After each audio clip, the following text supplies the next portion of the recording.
ચલો next. What in your opinion can children and young adult do for the environment? તમારા મત અનુસાર બાળકો અને યુવાનો પર્યાવરણ માટે શું કરી શકે છે? What could be a small beginning by all of us in terms to protecting the environment? પર્યાવરણની રક્ષા માટે નાનકડી શરૂઆત અમારે કેવી રીતે કરવી જોઈએ? અરુણ કૃષ્ણમૂર્તિને પૂછવામાં આવે છે કે તમારા મત અનુસાર બાળકો અને યુવાનોએ પર્યાવરણ માટે શું કરવું જોઈએ અને પર્યાવરણની રક્ષા માટે નાનકડી શરૂઆત અમે કેવી રીતે કરી શકીએ? Firstly we should all stop throwing trash outside our homes. Trash એટલે કચરો. સૌ પ્રથમ તો આપણે ઘરમાંથી કચરો બહાર નાખવાનું બંધ કરવું જોઈએ.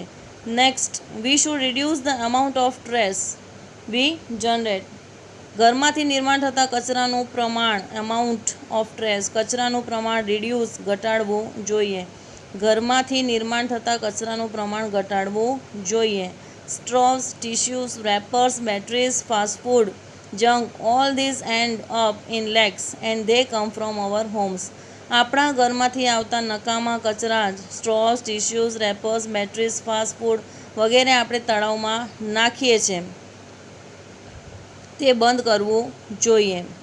If we can reduce the amount of garbage at home, ઘરમાંથી ભેગા થતા કચરાનું પ્રમાણ જો આપણે ઘટાડીએ, and if we can dispose all garbage safely, અને આ કચરાને આપણે સુરક્ષિત રીતે નિકાલ કરી શકીએ, that it self a great deal, તો એ આપણી સૌથી શ્રેષ્ઠ ડીલ હશે, એટલે કે સૌથી શ્રેષ્ઠ સિદ્ધિ ગણાય છે.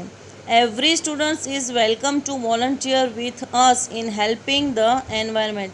દરેક વિદ્યાર્થી પર્યાવરણની રક્ષા માટે સ્વેચ્છાએ અમારી સાથે જોડાઈ શકે છે. શું કહ્યું છે? કચરાનું પ્રમાણ સૌથી પહેલાં આપણા ઘરમાંથી કચરો બહાર ફેંકવાનું બંધ કરવું જોઈએ. ઘરમાંથી નિર્માણ થતા કચરાનું પ્રમાણ ઘટાડવું જોઈએ. આપણા ઘરમાંથી ભેગો થતો નકામો કચરો એ આપણે તળાવમાં ફેંકવાનું બંધ કરવું જોઈએ, અને ભેગા થયેલા કચરાનો આપણે સુરક્ષિત રીતે નિકાલ કરવો જોઈએ. એ જ આપણી સૌથી મોટી સિદ્ધિ છે, અને કોઈ પણ વિદ્યાર્થી પર્યાવરણની રક્ષા માટે સ્વેચ્છાએ સ્વયંસેવક તરીકે અમારી સાથે જોડાઈ શકે છે. બીજો પ્રશ્ન, how much time do school going children need to devote in say a week for an environmental cause? શાળાએ જતા બાળકો પર્યાવરણની રક્ષા માટે અઠવાડિયામાં કેટલો સમય આપી શકે કે આપવો જોઈએ? 4 hours અ વીકેન્ડ એટલે અઠવાડિયાનો અંત. અઠવાડિયાના અંતે 4 કલાક, that is 2 hours on Sunday and 2 hours on Saturday, એટલે કે રવિવારે 2 કલાક અને શનિવારે 2 કલાક, આમ અઠવાડિયાના અંતે 4 કલાક આપી શકે. This small beginning is more then enough to ensure larger participation letter.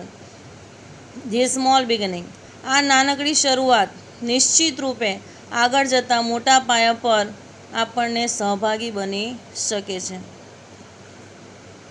How can students and schools join your fraternity? Fraternity એટલે મંડળ, સંઘ.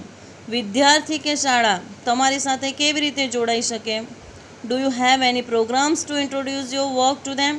શું તમે તમારા કાર્યની માહિતી આપવા માટે કોઈ પ્રકારના કાર્યક્રમો કરો છો?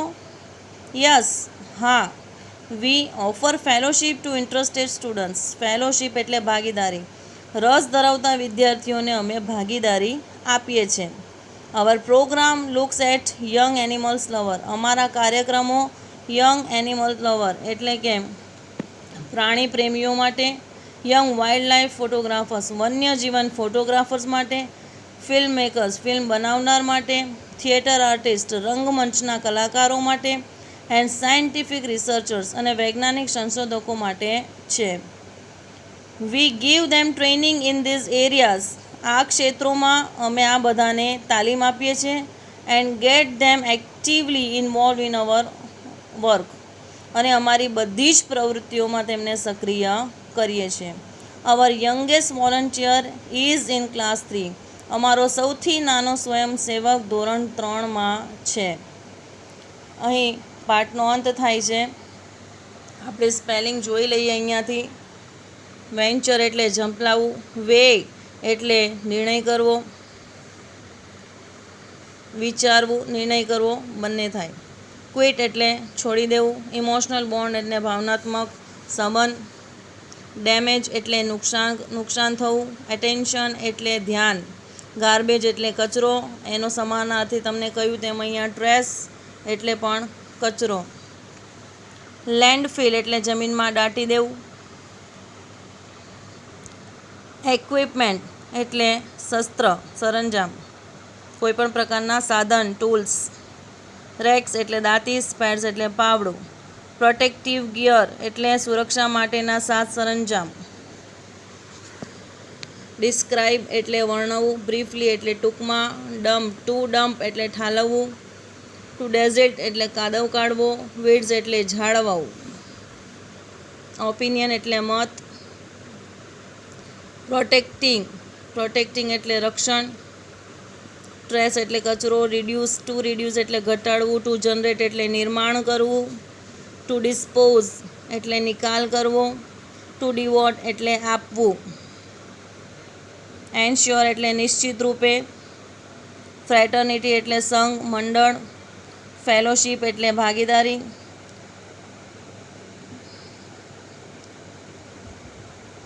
થિયેટર આર્ટિસ્ટ એટલે રંગમંચના કલાકાર, સાયન્ટિફિક રિસર્ચર્સ એટલે વૈજ્ઞાનિક સંશોધકો, ઇન્વોલ્વ એટલે સામેલ કરવું, સક્રિય કરવા. પાર્ટ 3 પૂરો.